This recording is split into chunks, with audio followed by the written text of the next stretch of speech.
Sheet के options. देखिए sheets Excel में जो पेजेस होते हैं उनको हम शीट कहते हैं। जैसे यहाँ पर आपको एक एक्सेल की शीट दिखाई दे रही है। ये एक्सेल की जो शीट है, आपको यहाँ पे देखिए नीचे की तरफ बॉटम में आपको शीट 1, शीट 2, शीट 3 ये दिखाया जा रहा है। इसका मतलब ये है कि डिफ़ॉल्ट रूप में जब भी आप एक्सेल स्टार्ट करते हैं 3 शीट इंसर्ट होती है। एक्सेल की जो फाइल है वो वर्कबुक कहलाती है और आपकी उसके अंदर जो फाइलें होती हैं, जो पेजेस होते हैं, वो शीट्स कहलाते हैं। टोटल शीट एक्सेल में 256 होती हैं। आप अगर एक एक्सेल की वर्कबुक में काम करना चाहते हैं तो कई सारी शीट आप उस एक ही वर्कबुक में इंसर्ट कर सकते हैं। तो सबसे पहले हम ये देखते हैं कि एक्सेल में और शीट कैसे इंसर्ट की जाए। देखिए यहाँ पर हमारे पास 3 शीट्स तो ये दे रखी है और एक अलग से एक शीट और बनी हुई है। अगर हमें और इंसर्ट करनी है तो यहाँ पे एक आइकन दिया गया है, उस पर हम अगर क्लिक करते हैं तो और शीट इस तरह से इंसर्ट हो जाती है। अब अगर आप ये चाहते हैं कि हम इस शीट को और भी तरीके से इंसर्ट करें तो देखिए शीट इंसर्ट करने का एक तरीका तो ये है कि आप यहाँ पर क्लिक करते जाएं, तो 1 बाय 1 जो है वो शीट इंसर्ट होती जाएगी। आप ये चाहते हैं कि मुझे किसी 2 शीट के बीच में एक शीट को लेना है, तो शीट 1 और 2 के बीच में लेना है, तो 2 को आप सेलेक्ट करके रखें, राइट क्लिक करें, माउस का राइट क्लिक और यहाँ पे एक इंसर्ट का ऑप्शन दिया हुआ है, इंसर्ट पे क्लिक करें, वर्कशीट पर क्लिक करें और ओके कर दें। तो देखिए एक शीट जो यहाँ पे इंसर्ट होने वाली थी वो शीट यहाँ पर इंसर्ट हुई, यानी 9 तक तो यहाँ चल रहा है लेकिन 9 के बाद शीट इंसर्ट हुई है 10 यहाँ पर। इसी तरीके से हमें अगर एक तरीका और मिले कि हम और शीट इंसर्ट कर सकें तो हम एक तरीका और दिखाते हैं। 2 और 3 के बीच में अगर हमें इंसर्ट करना है तो आपको अपना 3 सेलेक्ट करके रखना है और आपको इस होम मेनू के इंसर्ट ऑप्शन में जाना है, इंसर्ट को ओपन करना है। यहाँ पे आपको दे रखा है इंसर्ट शीट। अगर आप इस पे क्लिक करते हैं तो 3 से पहले एक शीट और इंसर्ट हो जाती है इस तरह से, यानी एक शीट हमने यहाँ इंसर्ट की, एक शीट हमें यहाँ चाहिए थी तो हमने 3 को सेलेक्ट करके रखा और 3 के आगे हमने एक शीट और इंसर्ट कर दी। एक और तरीका है, अगर किसी शीट को इंसर्ट करना है, 2 शीट के बीच में इंसर्ट करना है, तो अब देखिए 11 के पहले ही हमें एक शीट की जरूरत है, तो हम 11 को ही सेलेक्ट करके रखेंगे और कीबोर्ड से एक शॉर्ट कमांड यूज करेंगे, शिफ्ट प्रेस करके फंक्शन की F11 को यूज करेंगे, शिफ्ट F11, तो यहाँ पे एक शीट इंसर्ट हो जाती है। हमने 11 को सेलेक्ट करके रखा था इसलिए उस 11 के एक नंबर आगे की तरफ शीट इंसर्ट हुई है।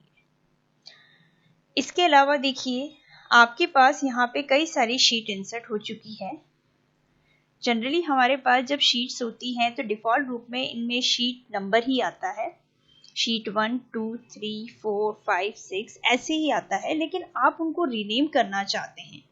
आपके पास शीट में जो भी डेटा दिया गया है उससे रिलेटेड ही आप अपने शीट का रीनेम करना चाहते हैं। तो रीनेम करने के 2 तरीके हैं एक्सेल में। पहला तरीका है इसी शीट पर डबल बार क्लिक कीजिए, तो यहाँ पे देखिए थोड़ा सा इस टाइप से आपको आइकन दिखाया जा रहा है। आप इस शीट का कोई भी नाम दे सकते हैं, जैसे हम मंथ का कोई नाम देते हैं, हमने दिया मई 2018, ये हमने नाम दे दिया मई 2018, यानी मई 2018 का जो भी डेटा होगा हमें पर्टिकुलर इस शीट में ही सर्च करना पड़ेगा। दूसरा एक और तरीका है, जैसे हम इस शीट का भी रीनेम करना चाहते हैं तो इसी शीट को सेलेक्ट करें, माउस का राइट क्लिक करें और रीनेम के ऑप्शन पे चले जाएं। रीनेम पे क्लिक करेंगे तो देखिए यहाँ पे ये इस तरह से आइकन आ गया है। हम इसको देना चाहते हैं जून 2018, तो देखिए इस तरीके से हम दोनों ही तरीका हम यूज कर सकते हैं शीट का रीनेम करने के लिए। चाहे तो आप डबल बार क्लिक करके करें, चाहे आप राइट क्लिक करके। उसके बाद देखिए इसी तरीके से हम हर एक शीट पे कोई ना कोई नाम दे सकते हैं। फिर आपने जो भी वर्क किया है, हर एक शीट पे आपका बहुत सारा डेटा दिया हुआ है और बहुत सारी शीट्स आपने इंसर्ट की हुई है। जनरली कई बार क्या होता है कि हमारे पास जो शीट का डेटा है वो हमें यहाँ न जाके पीछे कहीं पे लेना है, या पीछे वाली कोई शीट पे जो वर्क किया हुआ है उसे हमें आगे मूव करना है। तो सिंपल सा तरीका है उस शीट को एक जगह से दूसरी जगह पे ले जाने के लिए। जैसे हमें शीट 9 को उठाकर आगे की तरफ लाना है, किसी पर्टिकुलर शीट के आगे या पीछे, तो हम उस शीट के डेटा को नहीं डिस्टर्ब करेंगे, केवल हम उस शीट को ही ड्रैग कर लेंगे आगे की तरफ। तो हमें इसको सेलेक्ट करना है, केवल आपको लेफ्ट माउस बटन प्रेस करना है और इसको आगे ड्रैग करना है। जहां भी आप इसको ले जाना चाहते हैं वहां पे आप ले जा सकते हैं। जैसे हमें इसको और आगे मूव करना है तो हम इसको लेफ्ट माउस बटन को प्रेस करके रखेंगे और इसको आगे की तरफ मूव करेंगे। यानी कोई भी सामान हम एक जगह से उठाकर दूसरी जगह पे रखते हैं, वैसे ही हम शीट की पोजीशन बदल सकते हैं। किसी भी पोजीशन पे उसको बाद में सेट किया जा सकता है। पीछे वाली शीट को आगे लाया जा सकता है, आगे वाली शीट को पीछे ले जाया जा सकता है। केवल आपको उसको लेफ्ट माउस बटन को प्रेस करके रखना है। इसके बाद हमें किसी शीट की डुप्लीकेट कॉपी बनानी हो, जैसे हमने कोई फॉर्मेट तैयार किया है, जैसे हमने एक अटेंडेंस शीट बनाई हुई है। अब आप ये चाहते हैं कि हर मंथ में यही अटेंडेंस शीट रहे, केवल मंथ चेंज कर देंगे, तो आपको इसी का फॉर्मेट कॉपी करना है सेम। अगर आपने यही शीट वापस दोबारा नई शीट में तैयार की तो शायद आपको बहुत टाइम लगेगा। तो आपको यही फॉर्मेट लेने के लिए इस शीट की कॉपी बनाना है, और कॉपी बनाने के लिए पोजीशन के साथ साथ हम कंट्रोल यूज करेंगे, कंट्रोल प्रेस करेंगे और इसको आगे की तरफ मूव कर देंगे। तो इसी शीट की डुप्लीकेट कॉपी बन जाती है। यानी दोनों ही शीट में आप सेम वर्क देख पाते हैं, सेम फॉर्मेट आप देख पाते हैं। अगर आपको और भी इसकी कॉपी बनानी हो तो कंट्रोल प्रेस करके उसकी पोजीशन चेंज कर दें। तो इस तरीके से एक ही शीट की हम कई सारी कॉपी बना सकते हैं। फिर आप उसको रीनेम कर दें अपने तरीके से। इसके बाद हमें किसी भी शीट के डेटा को या किसी भी शीट को डिलीट करना हो, तो डिलीट करने का जो तरीका है, जैसे हमारे पास एक्स्ट्रा इंसर्ट हो गई ये शीट, तो हम डिलीट करना चाहते हैं तो राइट क्लिक करेंगे और डिलीट ऑप्शन में जाके यहाँ से आपसे पूछा जा रहा है क्या आप कंफर्म है इस शीट को डिलीट करने के लिए, क्योंकि ये जो शीट है ये परमानेंटली डिलीट होगी और आपका ये जो डेटा है वह भी डिलीट हो जाएगा। दोबारा कोई ऐसा ऑप्शन नहीं है कि आप ये सारा डेटा वापस इस शीट में ला सकें। तो अगर ये शीट डिलीट होती है तो वो परमानेंटली डिलीट होती है। अगर आप कंफर्म हैं तो आप इसको डिलीट कर दें, अदरवाइज इसको कैंसिल कर दें। हमने इसको यहाँ से कर दिया है डिलीट, तो यानी वो शीट जो हमने इंसर्ट की थी वो डिलीट हो चुकी है।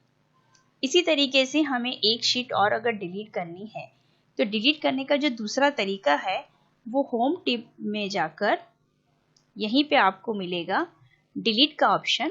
डिलीट ओपन करेंगे और डिलीट शीट यहाँ से कर देंगे, तो ये वाली शीट हमारी डिलीट हो जाती है। हम इसको डिलीट कर देते हैं, ये डिलीट हो गई। तो इस तरीके से शीट को जिस तरह से इंसर्ट किया जाता है उसी तरीके से आप उसको डिलीट भी कर सकते हैं, उसकी पोजीशन भी चेंज कर सकते हैं। फिर हम अगर किसी शीट को हाइड करना चाहते हैं, हो सकता है आपके पास बहुत सारी शीट्स हैं और आप वर्क करने में थोड़ा सा परेशानी महसूस करते हैं, तो आप उसको हाइड कर सकते हैं बीच वाली किसी भी शीट्स को। तो जैसे हमें ये वाली शीट हाइड करनी है तो इसी शीट को सेलेक्ट करके राइट क्लिक करें और यहाँ से हाइड पे क्लिक कर दें, तो वो वाली शीट हाइड हो जाती है। जिस भी शीट को, जैसे हम मई 2018 को हाइड करना चाहते हैं, राइट क्लिक करें और हाइड कर दें। यहाँ से जून 2018 को भी हाइड करना चाहते हैं तो उसको सेलेक्ट करें, राइट क्लिक करके हाइड कर दें। इस अटेंडेंस शीट को भी हम हाइड करना चाहते हैं, राइट क्लिक करके उसको हाइड कर सकते हैं। तो देखिए इस तरह से आपके पास कई सारी शीट्स हाइड हो चुकी है। जब हाइड होती है, वापस आप उन शीट को लाना चाहते हैं तो राइट क्लिक करके अनहाइड पे क्लिक करेंगे। तो जितनी शीट्स आपने हाइड की है वो सारी यहीं पे आपको दिखाई देगी। जैसे हमें मई 2018 वापस लेना है तो इसको सेलेक्ट करके ओके कर दें, तो ये वापस आपके उसी पोजीशन पे सेट हो जाती है। या हमारी जो अटेंडेंस शीट है वो हम वापस लाना चाहते हैं तो अनहाइड करके वापस उस अटेंडेंस शीट को हम ला सकते हैं। ये देखिए हमारी अटेंडेंस शीट वापस आ जाती है। तो किसी भी शीट को हाइड करना या अनहाइड करना, उसी टेप पर यानी उसी शीट पर अपना राइट क्लिक करके हम ये हाइड और अनहाइड का ऑप्शन यूज कर सकते हैं। फिर आप अगर किसी शीट को अलग अलग कलर देना चाहते हैं तो आप कलर भी दे सकते हैं। राइट क्लिक करें, टेप कलर पे जाएं और यहाँ से कोई भी कलर सेट कर लें। देखिए यहाँ पे ये कलर सेट हो जाता है इस तरीके से। किसी भी शीट पे आप कलर देना चाहें, राइट क्लिक करें, टेप कलर करें और यहाँ से कोई कलर चूज कर लें। इस तरीके से उस शीट पर कलर ऐड हो जाता है। ये टेप कलर, इस तरीके से आप उस शीट को कलर दे सकते हैं। तो इस तरीके से कई सारे ऑप्शंस शीट के दिए गए हैं।